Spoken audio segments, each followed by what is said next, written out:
Let's address the white elephant in the room. Customer service in Ghana is a problem. Our waiters, waitresses don't own the job. Their mindset about the role in itself affects the way they deliver service. In 5 years, you're out. Then you say, is the Ghana witches and wizard? A big one. From cold stares at the reception desk to unanswered emails, missed appointments, and unapologetic attitudes. And you call hotel owners, you call CEOs, and they say, hello, Wani, and you're like, please, am I speaking with why are you calling me then?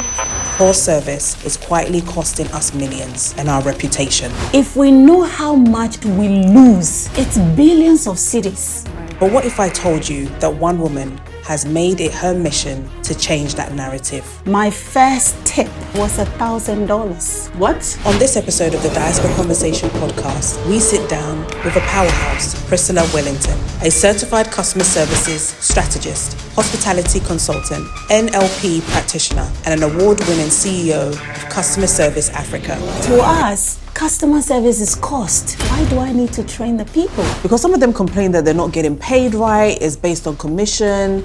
The exceptional service is you not focusing on what you can do, but what you can do, that they want to come again and again and again. For over a decade, she's been training entrepreneurs, corporates, and hospitality brands across Africa to shift from entitlement to empathy. Walden University says that smiling is not a learned behavior. It's biological. But in Ghana, they'll say, Madam, sana menimtie. Customer service is an economic engine. And to build businesses that serve, retain, and grow through excellence. We talk about why service culture is broken, how we fix it, and how kindness isn't weakness, it's strategy. If you've ever been frustrated as a customer or run a business and want to keep your customers coming back, this conversation is for you. Let's dive in. Priscilla, your story and your journey has been nothing short but inspiring. From training providers all over the continent to setting up your own tour company. Tell us a little bit about your journey. I would say my journey started at 17. Wow. I've always known I wanted to do hospitality and tourism. How did you know? Well, I wanted to be a cabin crew, then air hostess. Okay. And I loved the way they dress. And I loved the fact that they were always smiling. They seemed so polished. They knew what they were about. Right. And so when I went to secondary school, I asked, what course do I need to do to become this person? And I was well read. I read a lot of books.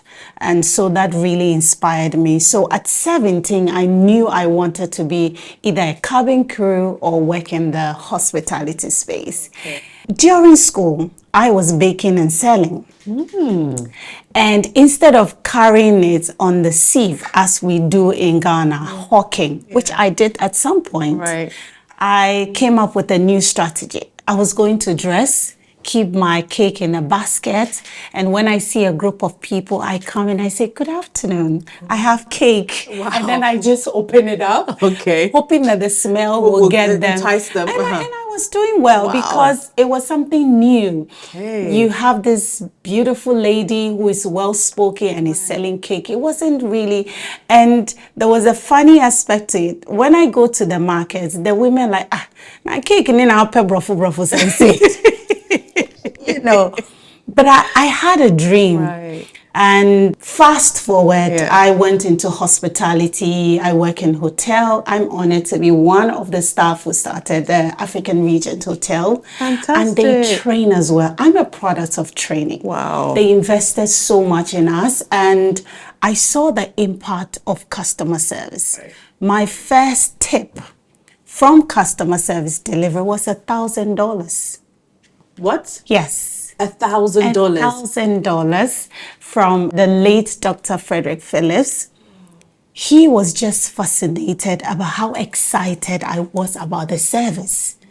And this is me who is not tip-oriented. I want you to tell my boss how excited you are about my service. And my last tip before I left hotel was $2,000. So, wow. I believe that customer service Right. is so profound, and it has given me leverage from doing tour to preaching at church to selling in the market to pitching in boardrooms to doing training for banks, hotel, till date. And I just became so audacious that this is a narrative I want to carry across Africa, because we are hospitable people. Why doesn't the customer centricity show in everything that we do? So that's how my journey began, and then I just fell in love with service. I love to make people happy, just knowing that I added something to their day. Yes. Wow, that's amazing. So what's the best customer service that you have personally received? That will be in Dubai. Not in Ghana? Not in Ghana, unfortunately. I was in Dubai. I was staying at the Al Bustan Rotana Hotel, and I was just fascinated about the waiter's service. Not even the front office, the waiter. And you know, in Ghana, unfortunately, our waiters, waitresses don't own the job. They don't own the service. Their mindset about the role in itself affects the way they deliver service. But this is me having breakfast, and just when my tea is almost getting cold, this guy shows from somewhere and say, should I top up? And he seems excited. I don't feel uncomfortable. I don't feel like someone is watching me. Yeah, being pushy but or anything. the guy was waiting on me. Wow. By the time I go for my next round, the table is clean. And so I came back inspired by that service, and that's how I developed one of my models for waiters, how to be an empowered waiter, waitress. That means waitresses can make a lot of money if they do the right customer service. Because some of them complain that they're not getting paid right, it's based on commission, and they're not really getting those tips. That is because the tip is their focus. You know, statistics says that 85% of people are willing, customers are willing to pay 25% more for a good service. That means that if your focus is not the tip, you know, they have a saying, I went all out and they didn't even tip me. Let your focus be on how the guest, the customer is going to experience the service. And that customer is willing to tip you because the tip is actually from the exceptional service. Now, when you deliver a good customer service delivery, that's you delivering on promise. You said, when you come here, we are customer-focused people. We are nice, and we will give you good ambience, good environment. When you deliver that, that's delivery on promise. The exceptional service is how you utilize your unique talent to make the service exceptional, to make the customer see how you are excited about serving them. Because if you are giving me just a glass of water, I like to use this analogy. We enter a hotel, we're there to have a conversation, and you say, can I have a chilled bottle of water? Now, this waiter brings you a chilled bottle of water and a glass. You say, thank you. That's delivery on promise. Now, the second waiter brings you a chilled bottle of water with a glass of ice.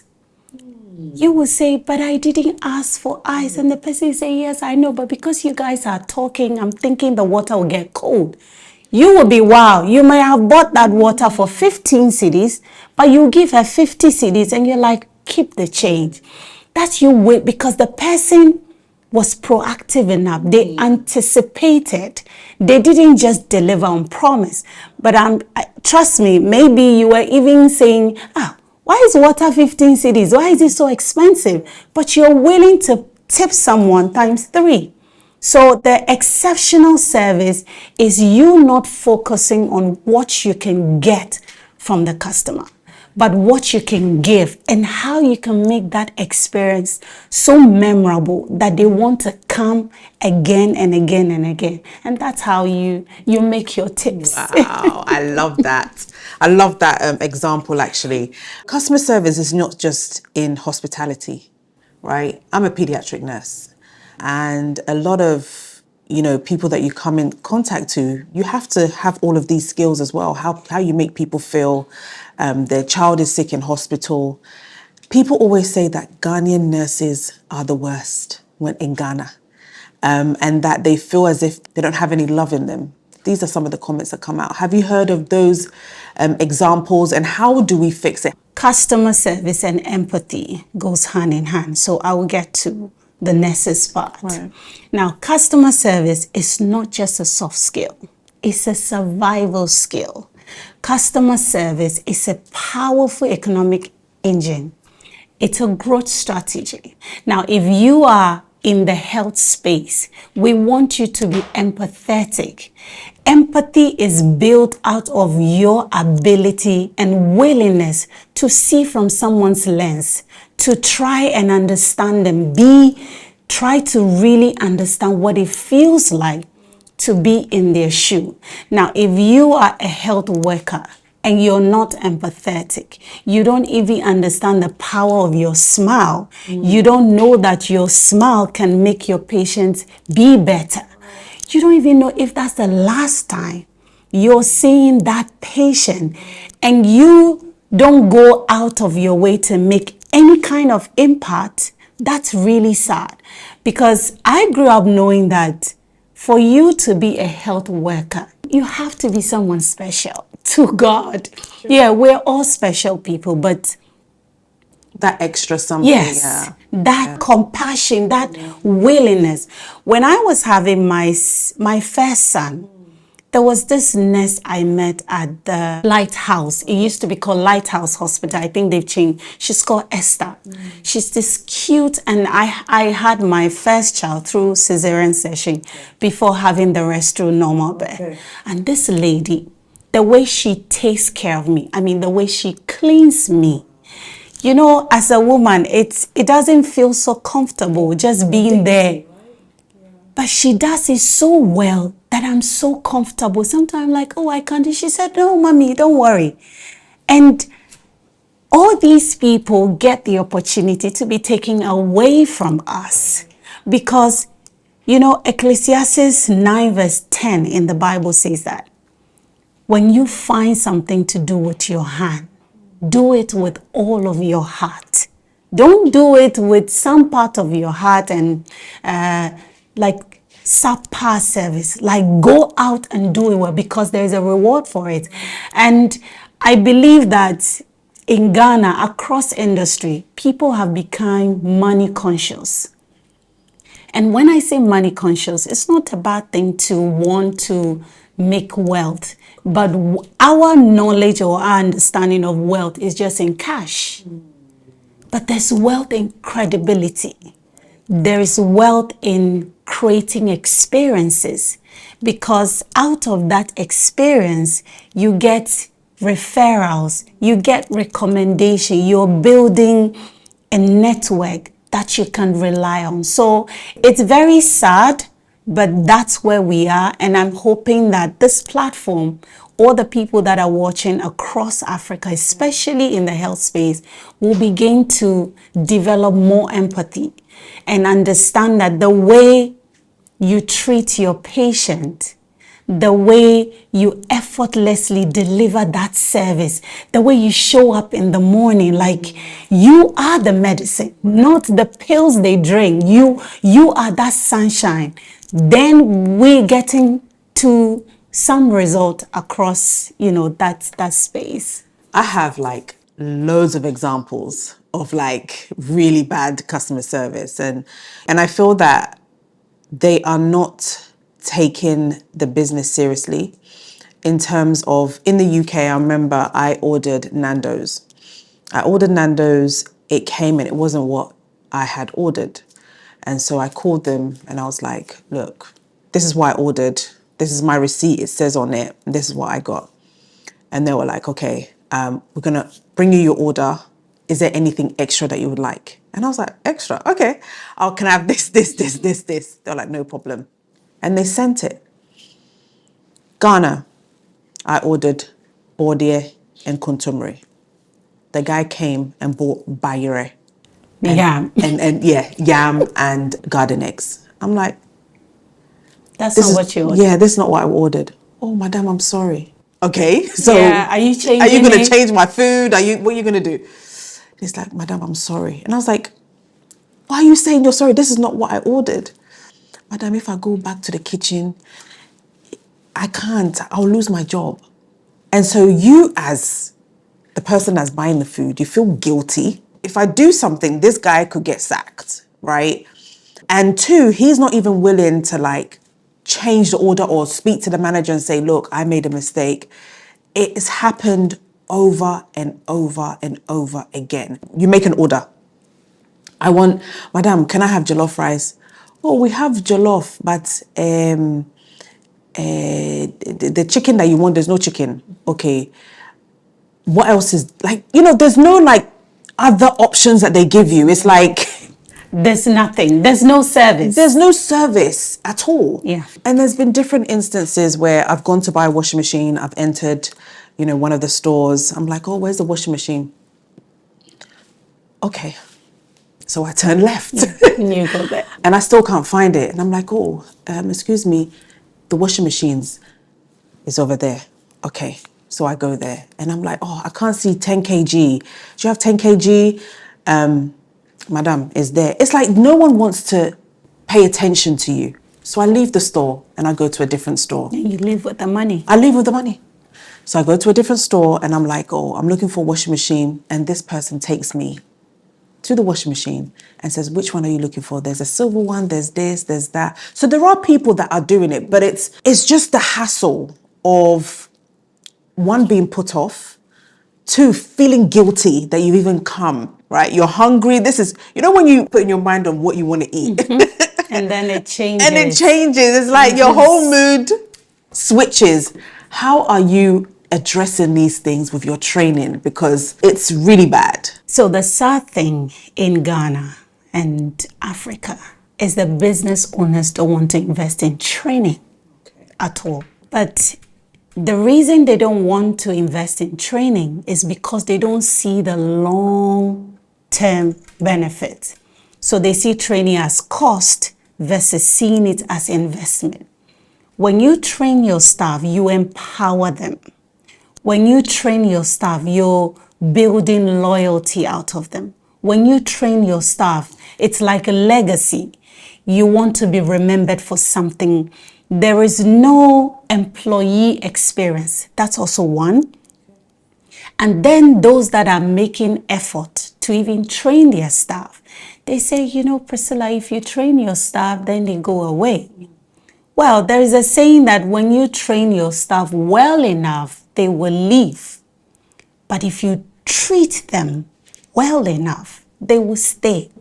So when you focus on only the external customer, the person who is bringing the money, versus paying attention on both, the person who is creating the environment, the atmosphere, for the person bringing the money to, like the example you gave, to want to share that experience or extend that experience I'm getting from the business to that customer, then we're in business. But it's because a lot of businesses in Africa, especially in Ghana, don't have long-term plan. They just want the result now. I've started my business and I want to recoup. But you just left with money that day to another place. Imagine how many people left. I always say that in Ghana businesses, we have everyday customers, but we don't have long-term customers. Accountants would tell you that they don't like to project with prospect. Like, show me the money. Yeah. Don't tell me, oh, we had a good meeting and, they'll ask you, did they sign the check? Yeah. Have they given you money? Because when you have one person buying from your shop and the service is so good, you know that, oh, tomorrow then that will come. Yeah. So if you are budgeting, you know that, okay, for now, it's dental that we have. Yeah. She'll bring us 100 cities. Yeah. We can plan with that 100 cities. But you have, which we call the lifetime value of the customer. It's not something that we even understand. So you come today because every day people are coming. But then we don't pay attention that the people came. They didn't return. Right. There's no loyalty. There's no repeat business. There's no referral. Eventually, after you've exhausted the market or the people within that space, that community, in 5 years you're out. Right. Then you say it's the Ghana witches and wizard that didn't let you, but you forgot that it's your attitude. So I came, I didn't return. You went, you didn't return. So everybody keeps going. And because every day somebody is coming, you're not monitoring, you're not evaluating. But if we know how much Africa loses, especially Ghana, which is our home, how much we lose, it's billions of cities. Right. But we don't know, because to us, customer service is cost. Why do I need to train the people? But the thing is, there are people that are training their staff. I can personally say that, we had the Guba discount card. And the Guba discount card, we had 100 companies that were giving us discount. And so every month we had to go and train, right? To make sure that when our customers comes in, they get the discount, that there's because they've paid for it. Yes.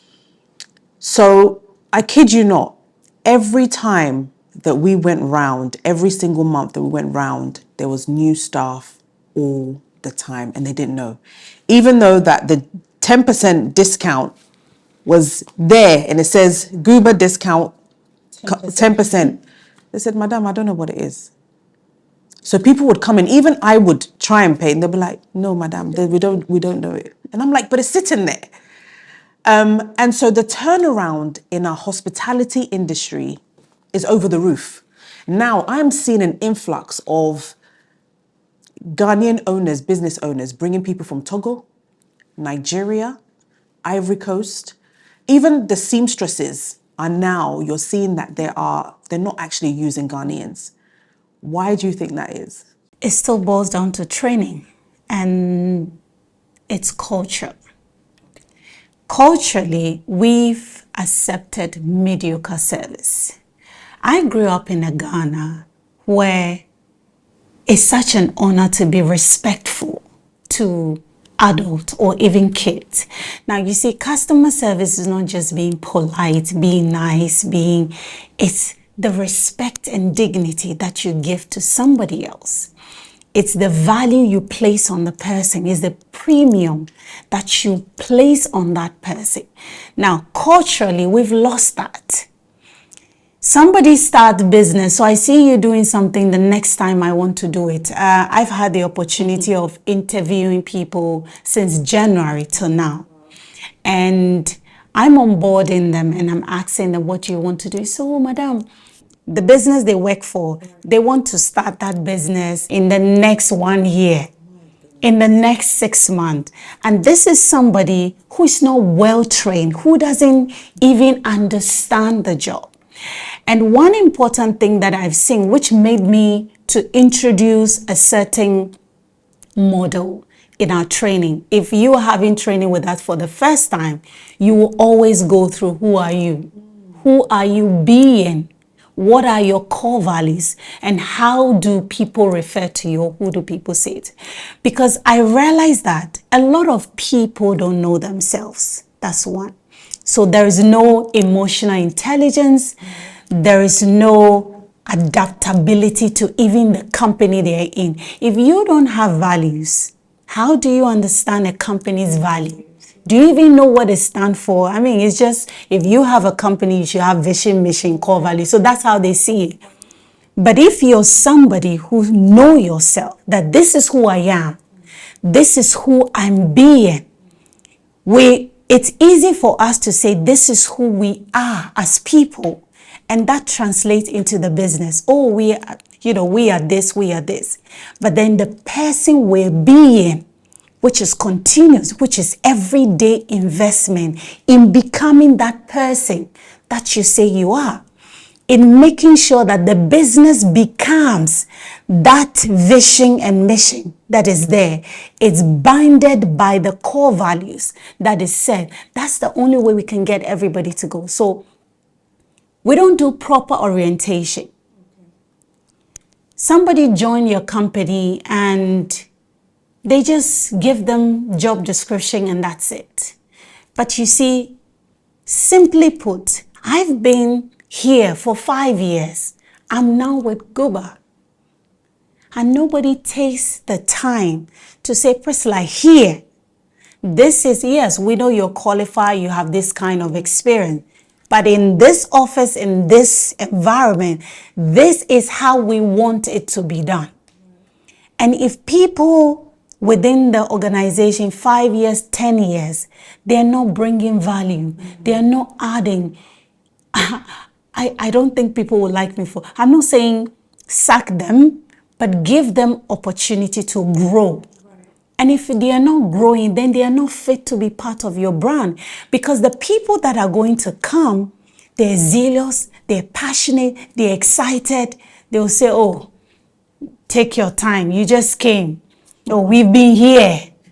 Eventually, your spirit begins to die, and then they conform, and you say, Priscilla, we're training the people. What's happening? It's because we're not taking our time to indoctrinate them into the value.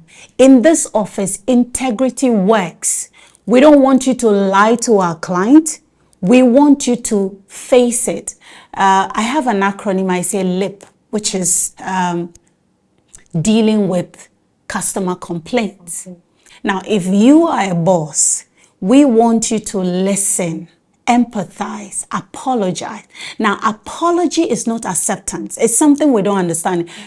Employees and managers feel if I say I'm sorry, it means that I've accepted that it's our fault. No, you're apologizing for that situation in itself. And then you fix it, you produce result. Now, if you are an employee, you have to use the learn approach.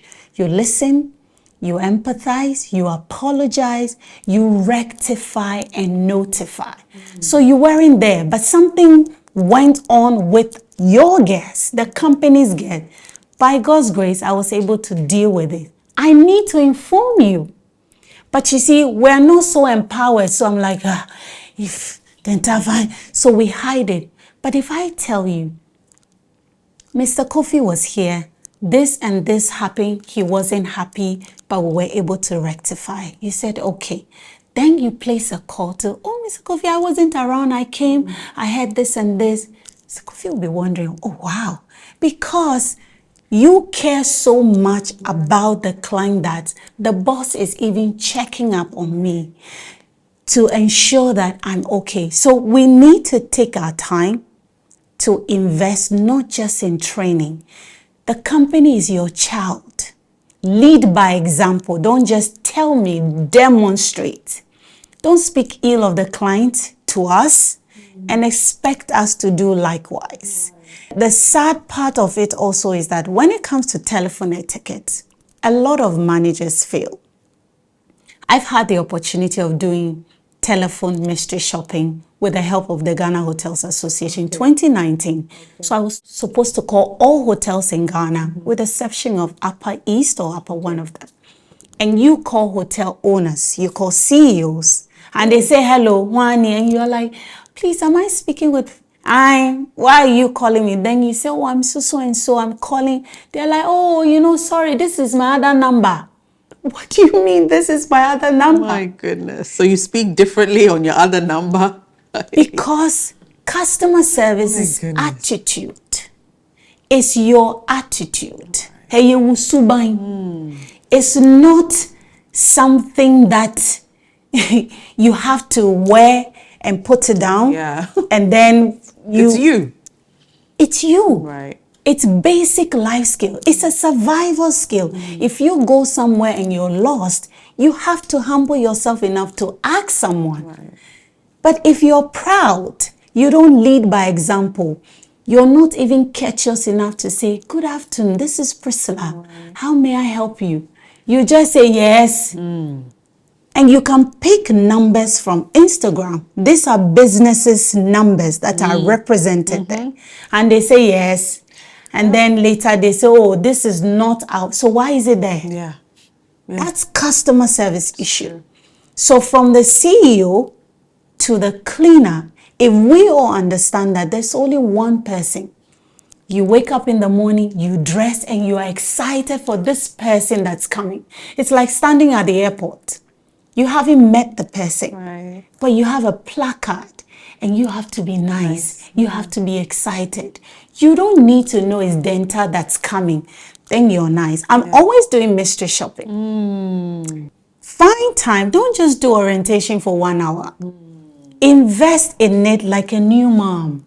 You know, when you're a new mom, you feel like you have PhD in motherhood. You tell your mother, no, that's not how it's done. No, but this is your mother who has 12 children. So we want you to treat the client as your newborn babies. And whatever solution you're giving to those clients, we want everybody to be as customer focused as the person who is the brand or who is pushing it. That way there's consistency. Once there's consistency, it means we are creating memorable experiences. That experience is turning into referrals. That referral is turning into repeat business, and that repeat business is growth. Eventually, it affects the economy. The unemployment reduces because the business is growing, so it needs more hands. And so customer service is, when I see customer service, people say, Priscilla, it's like, you've taken the customer service too personal. Because it is personal. Every type of organization. Every industry. Everybody needs customer service. Everybody. And so as an organization, what are the things that they need to do? Or when you come in, what do you do when you come into an organization? So when I have an opportunity to engage an organization, I always do my mystery shopping. Okay. So we do more of the digital, mystery shopping, where we're checking all your social media, your omni-channel to see, is there consistency? Do you focus more on Facebook than Instagram? Some companies will say, send us the message on Instagram. Facebook or no? We're not there. We're not there. Why do you have Facebook? Yeah. Just have that one account Instagram, that if that's what's people working. can relate to, and train your staff. It's not a cost, it's an investment. And we all know that investment is not today. You're not reaping today, you're planting it so that it can grow. So you're investing in people.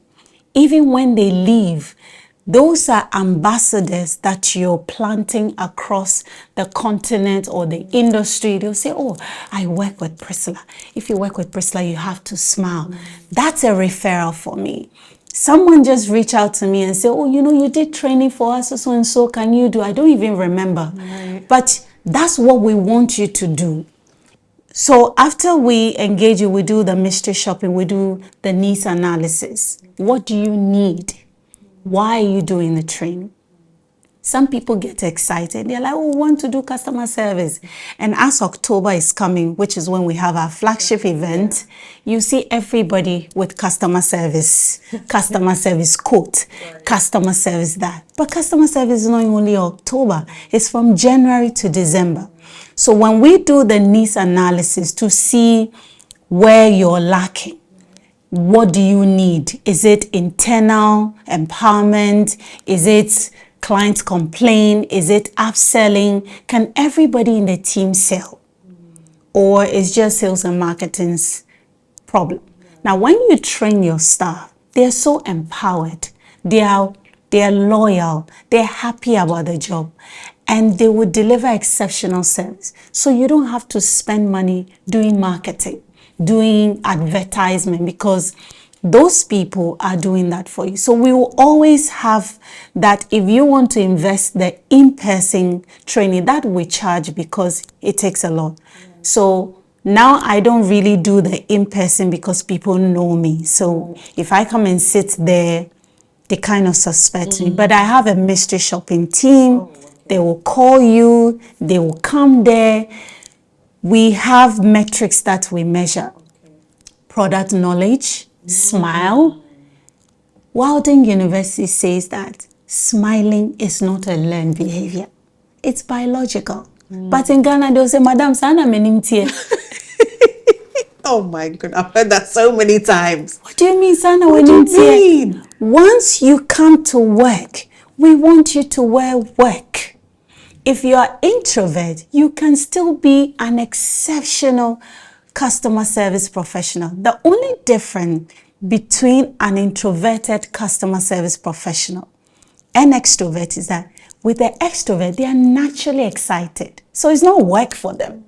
They enjoy doing it. But with the introvert, they can do well, but when they close, it's like, I've been smiling the whole day. I'm tired.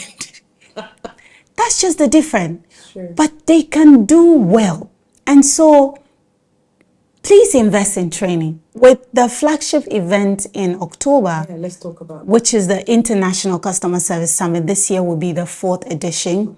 This is our way of connecting local business to global trends, connecting them together with best practices from across industry, academia. We have CEO, because we want Ghana to become that hub that you want to go to every year for customer service, because the people are not just nice, they're exceptionally good. They love you.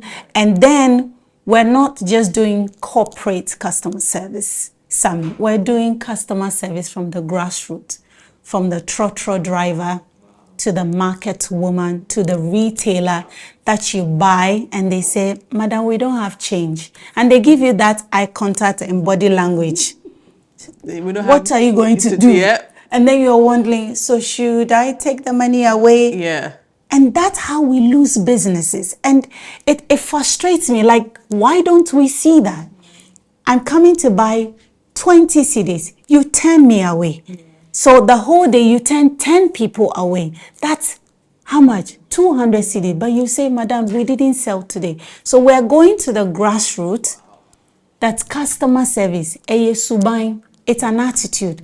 Customer service, yes. Customer service. It is your attitude. And customer service, so if the service is exceptional, we want you to say customer service. It means you have it.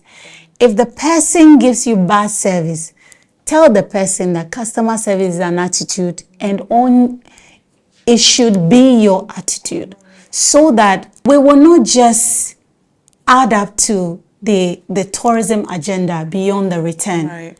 When they return, we want them to come back. We don't want them to be excited in coming to Ghana and they're like, I'm not so sure. We want them to be, I made the right decision. I want to stay here. I want to do business. We don't eat in restaurants as local Ghanaians. We go to Makola. So when you go to Makola, we want there to be some level of service, that education, that understanding, that will directly boost the economy, create jobs, because if your businesses are growing, you want to expand.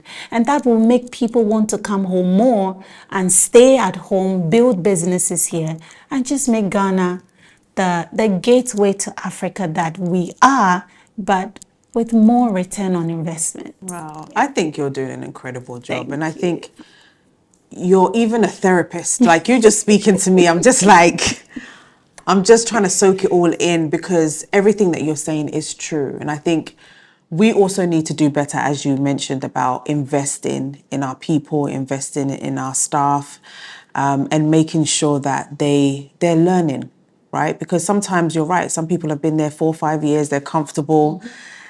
They're not learning anything new. And so the people that are coming in, they're infecting them with laziness, with, don't worry, it will sort itself out, and not having that critical thinking of, if A is not working, let me do B. These are all things that we need. And I think that the event that you're doing is so important, it's so crucial. So in terms of business that want to come on board and people that want to contact you, I'm sure the demand is high, because this is something that everybody needs. My team and I have been privileged from 1 training to 200 people training, from market to boardroom pitching, because everybody needs customer service. Though we have our niche, hospitality and tourism, entrepreneurs, emerging professionals under the government agency. But currently, we're calling on everybody to join the movement, come on board, for us to promote the customer service, hospitable people. But we don't want you to be nice. We want you to be exceptionally professional. Right. We want you not to be familiar. We want you to know the difference. Our people that works in the airport, we don't want you to paint Ghana black. We don't want you to ask people on arrival or leaving for money. Can you give me your remaining CDs? Listen, I went to Rwanda and I had such a good experience that I was like, at the airport, the guy was helping me, you know, taking my bags, and then, you know, got to the last stage and I was like, oh, this is my last, like, whatever. Here you go. I said, Madam, we don't take money here. I was like, huh? You don't take money? They said, I can't take money. This is my job. This is what I'm supposed to do. Yeah. And so please take your money. I was shocked. Because in Ghana, you've already made up your mind. They are asking you. They're literally grabbing your bag. Yeah. And I'm like, don't touch my bag. It's fine. I can do it myself. I know, look, people are trying to make money. But I think sometimes it's just too much. It's becoming embarrassing. It doesn't put a good image, like you mentioned, of Ghana. Yes. Because it's too much. You've just landed, you're tired. You want to go to your car and these people are grabbing your bags. Yeah, and it's too much. It's not right. It's something that we really need. You need to train those people at the airport. That's what you need to be doing. Yeah. We're looking for partnership from everyone. Just like I said, if we're able to have that mindset shift. I always say that in Ghana, we need a mindset shift and an attitudinal change. Yeah. Because if we don't see customer service as cost, but as investment, and we have that deep-rooted understanding that it's my attitude, even if my boss doesn't train me, I need to have a good attitude towards the person that actually put food on the table, then we're going somewhere. And if we also understand that in long term, that doesn't just affect me, my livelihood, it affects the business, it affects the nation. In Africa, we don't need talent. We just need a service orientation. We just need proper structure to deliver exceptional and then also reward. If people are doing well, reward them. I have a beef with the banks. You see a picture of employee of the month with a nice smile, and that employee of the month is sitting right under the picture with a bad service. My goodness. I try to make it obvious. Like I look at the picture, I look at them, I look at the picture, and if they don't get it, I ask them, is that you? My goodness. Because if one person in the organization is dedicated to exceptional service, you must promote, reward that one person until everybody is like, what's happening? Yeah. Okay, what are you doing differently? Next month, I'm going to do that. But you don't just reward everybody because, you know, they've been here for long, you're not challenging them. Yeah. So reward them openly. Do something grand, something that will, you got this just for smiling. I'm going to put my smile on 360, you know. So reward good service and punish bad service. Okay. When clients report someone, that's after you've trained them. Because sometimes employees don't know that non-verbal communication is actually... You ask them, Madam, I didn't say anything, but you said so much. Yeah. With your look, with your body language, even the way you're walking and looking. Not to cut you. So I went to buy some cement. I wanted 50 bags of cement. Went in there and I'm like, oh, I want 50 bags. Oh, we have 50 bags. I was like, okay, so can you deliver it? We don't have a car. So are you going to try and say, you know, okay, maybe can we deliver it tomorrow? Maybe the truck has gone out. You know, something. That's it. Full stop. Gone. And you left for the money. I left for the money. My God. Because it was not like he even wants to help. And it's her boss. Like, this is the attitude. Yeah. And we need to change that attitude because honestly... It's so rooted. It's It's so rooted, we don't care, but you've left with money. Yeah. How many people came there that day? Yeah. They will say that day, did you? Today, when I was going to work, I took an Uber.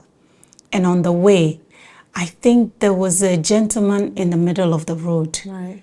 Initially, I thought he was hit by a car, but I think either he had epilepsy or he had an episode. Right. And this guy is in the middle of the road. Every car that pass by, they pass by him. And there are people standing. See, I burst into tears. The Uber driver said, Madam, okay, there's a police. Let's go. And should we go and report? And I said, yes. So we had to go to the police station, tell the officers that there's somebody on the road. And like he's making effort, but blood was coming out of. Goodness. And so I saw the policeman, go there, and then we left. I wept on the way. The driver was like, oh, madam, I'm sorry. The reason why I was weeping was the lack of empathy. That's a human being right there.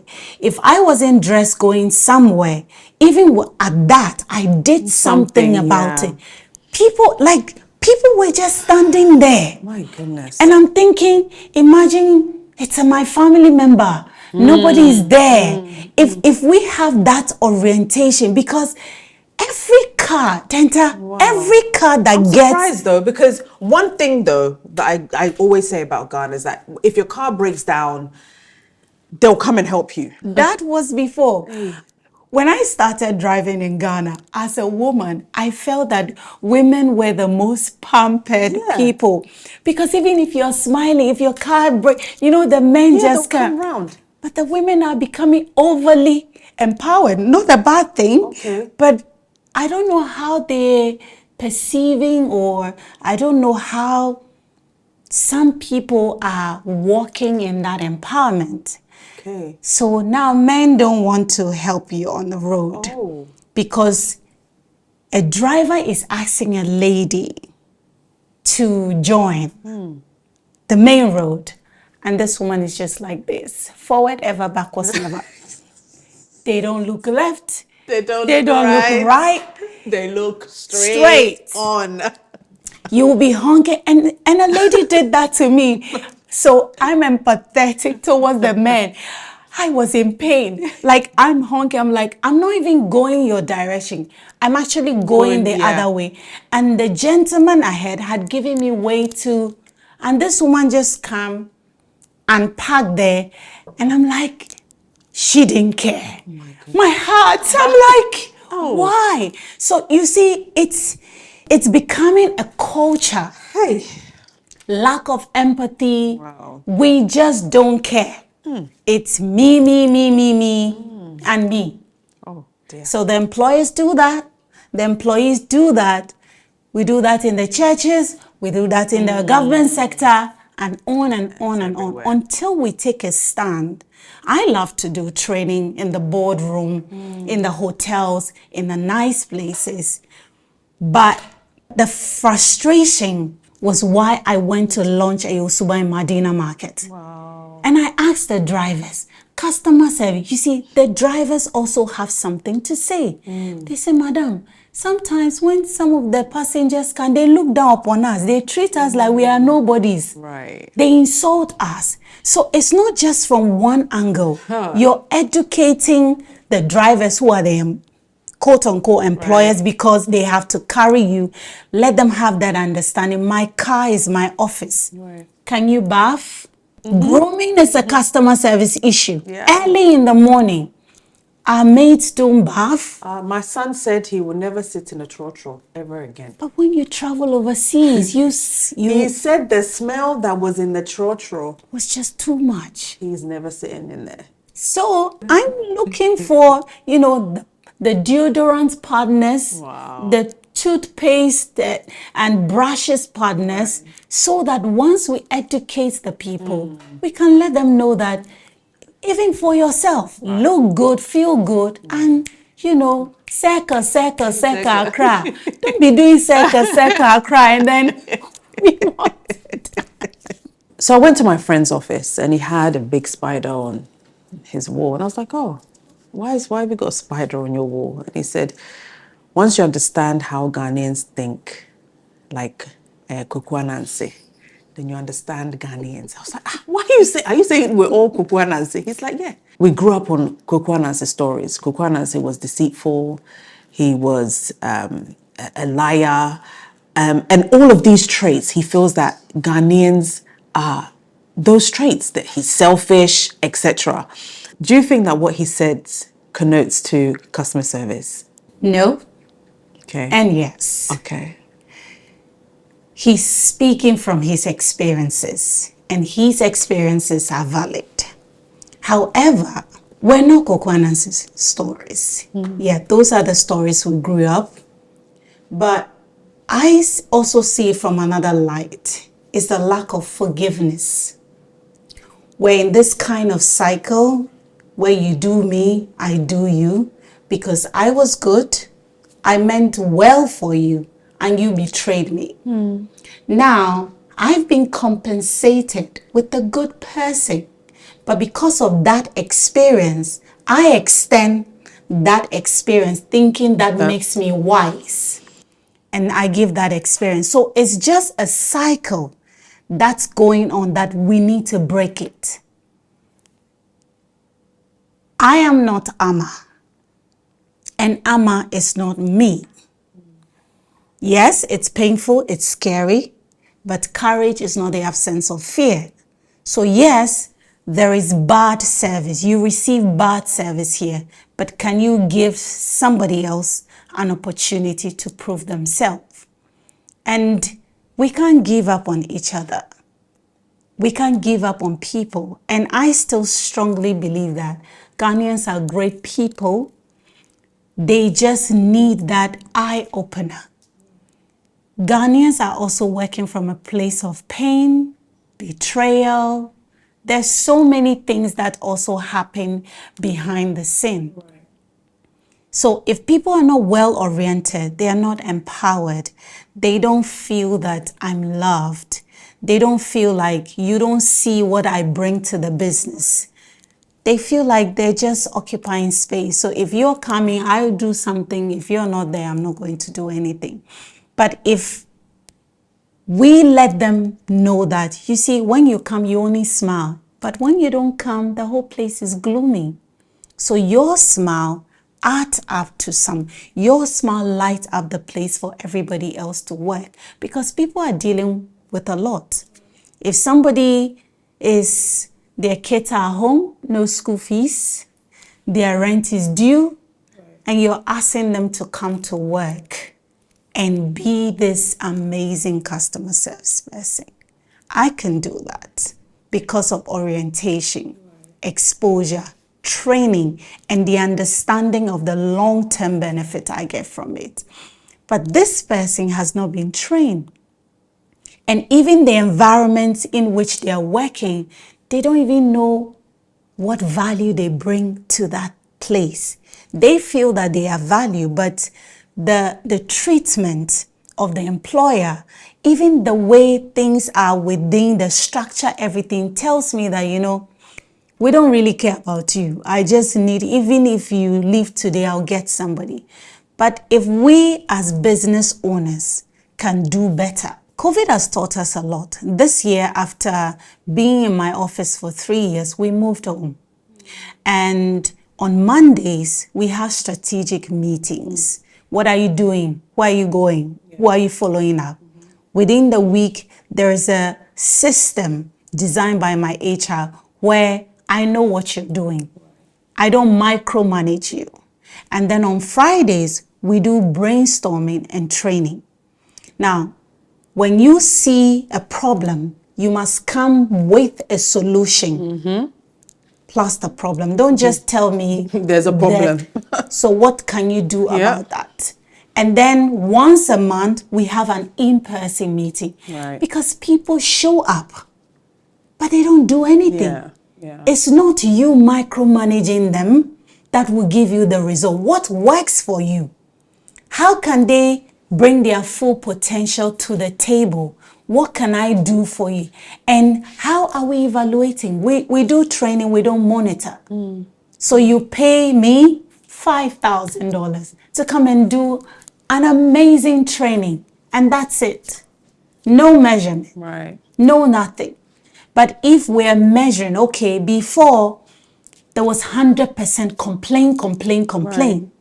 After the training, we've noticed that it's reduced to 70%. We've also noticed that the team, they're becoming more empowered, they're outspoken. Yeah, you're monitoring. But if you're just doing the training because, well, we also need a certificate to show that, we're a customer, then you're not really paying attention on growing the brand, showing the brand as a customer-focused brand. Because, see, Denta, customer service You're so is an passionate. economic engine. Like, I cannot overemphasize it. We're losing, and it's just simple. Smile. Oh, hi, it's nice to see you.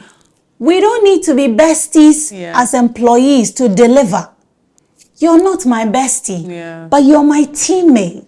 When I come to work, you need that email from me to be able to do your job. When I have an understanding of that, then we're growing together.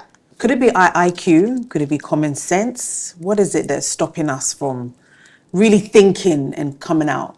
Common sense, yes. IQ, not so much. Okay. But then there's a factor there. Okay. When you're growing up, we didn't grow up in a place where you're confident.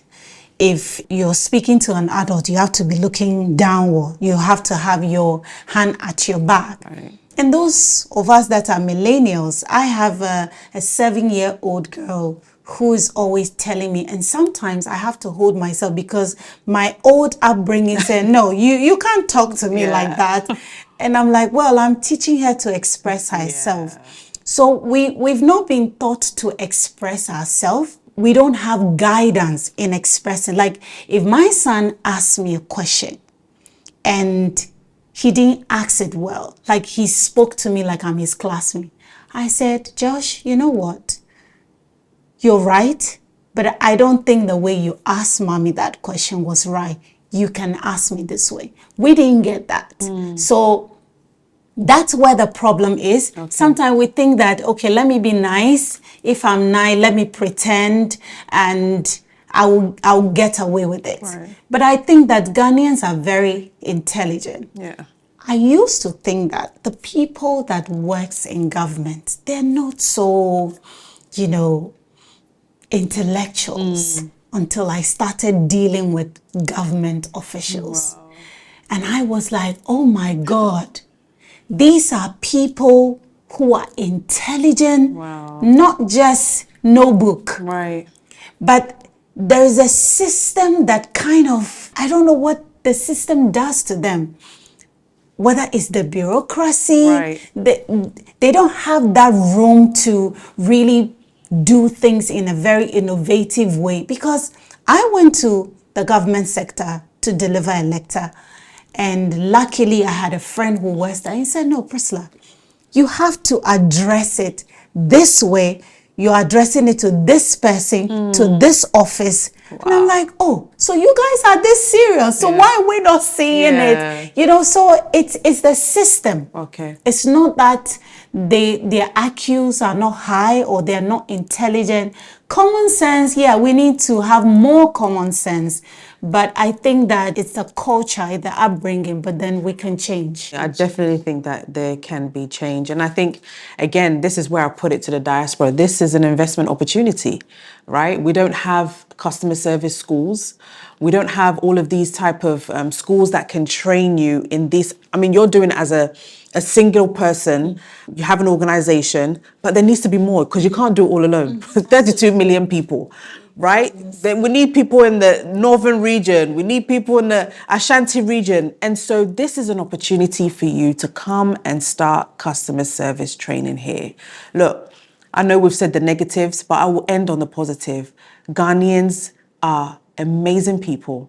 You won't get somebody that's so welcoming when they come to Ghana. That's all. I mean, anybody that comes to Ghana or anyone that I interview, they'll always say Ghanaians are so welcoming, but we just need that extra touch, right? That extra customer service that we give out to our people. And so thank you so much, Priscilla, for joining me on the show. I really appreciate it. I mean, trust me, you're going to get an influx of people wanting you to train them, including myself. We're going to be doing that training. We need to change the narrative. We do need to change the narrative. Customer service does play a major role in that. So again, thank you so much for coming. And thank you for watching the Diaspora Conversation Podcast.